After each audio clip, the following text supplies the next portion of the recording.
Hey friends, Dash here. Hey, real quick video. I ran into this issue when I was box blading my driveway. So here's my problem. This 3-point control lever will fall on its own. When you get it all the way up to the top, it doesn't hold its position. So let me demonstrate that for you real quick. Hey, just FYI, there's a ton of videos and posts on forums about the same issue. So I'm not the only one that's ever had this, but if you watch that lever right there, it takes a while for it to come down, but even without weight on it, it still falls on its own. It just takes a little bit, but when you have that box blade hooked up, it falls down, and that's not supposed to happen. And there it goes. Now, the fix for this is right behind that tire. There's a nut and a rod that has some washers on it, and that's what is the joint, basically, for that 3-point lever. Now, the nut on the end, it says you should just tighten that up, and that should fix it. So, you know, obviously, if that lever is being used a lot, that nut could loosen up over time. So what we're going to do here, now you don't have to do this, is remove the right rear tire so that you can access that that nut. But if you had a long wrench, you could easily get in there without removing the tire. So I just want to add that. But just for viewer's sake and ease of visibility, I'll demonstrate it with the tire off. Alright guys, safety first. You'll notice that I have spectacles on, and I also have a jack stand over here, and then I raised the rear of the tractor with just an automotive pump jack, and I got both rear tires off the ground. I really can't get it so that just one is, but you're going to need to take this tire off. Well, you don't really have to, but for this video demonstration I'm going to for ease of visibility.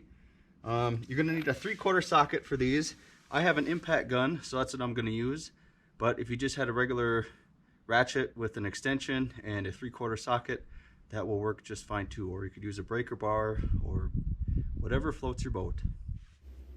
I use my breaker bar here in order to get the lug nuts loose. My electric impact didn't quite have enough juice. So once I got them loose, then I use the electric impact to unthread them the rest of the way versus trying to unthread them by hand. This is much more helpful. I love power tools. Alright, so once you get the tire off, it's this nut right here. So if I move the rocker shaft arm, you should be able to see it move. There it is. And I don't know if you can see it, but I got something hanging down right here. Look at that.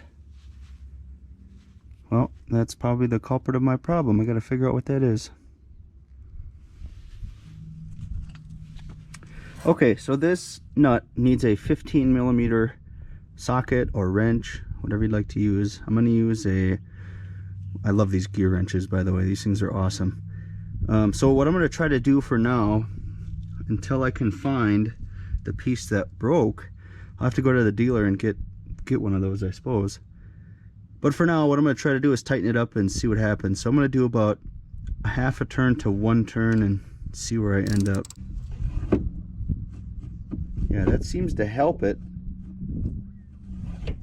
I'm going to do maybe another, try that. Alright, so I turned it about a 3/4 of a turn. It seems pretty steady now. Let's see if that helps. Okay, so that does work. If this happens to you, all you need to do is tighten up that nut. But I gotta figure out how to get another one of those washers. It's made out of like a rubber or some kind of a silicone. It's not really, well, you can see that. But maybe I'll do an update on that once I figure it out. Alright, one last thing to remember when you're putting this on is you have to get this torque to the right specs. Now the rear wheels, according to my manual, are to be torqued at 70 foot-pounds. So you're going to need a torque wrench for this. So what I'll do is I'm going to drill them in just a little bit to get the wheel on semi-tight, and then I'll torque it down. Now what I'm going to use is my extension because it's not long enough. And when I was in high school, I used to change oil at a dealership. And they used to tell me, some of the more experienced automobile technicians, they used to tell me that if you add an extension, it actually reduces the amount of torque. I don't know how true that is. This black one here is a pneumatic impact rated extension, so I'm not sure if it actually does reduce the torque or not, but I'm going to set it right to 70. I think that will be pretty close. It's always a good idea after you drive the tractor a little bit to re-torque the wheels. So, and while I'm at it, I'm actually just going to torque the other side, since I already have the torque wrench out anyway.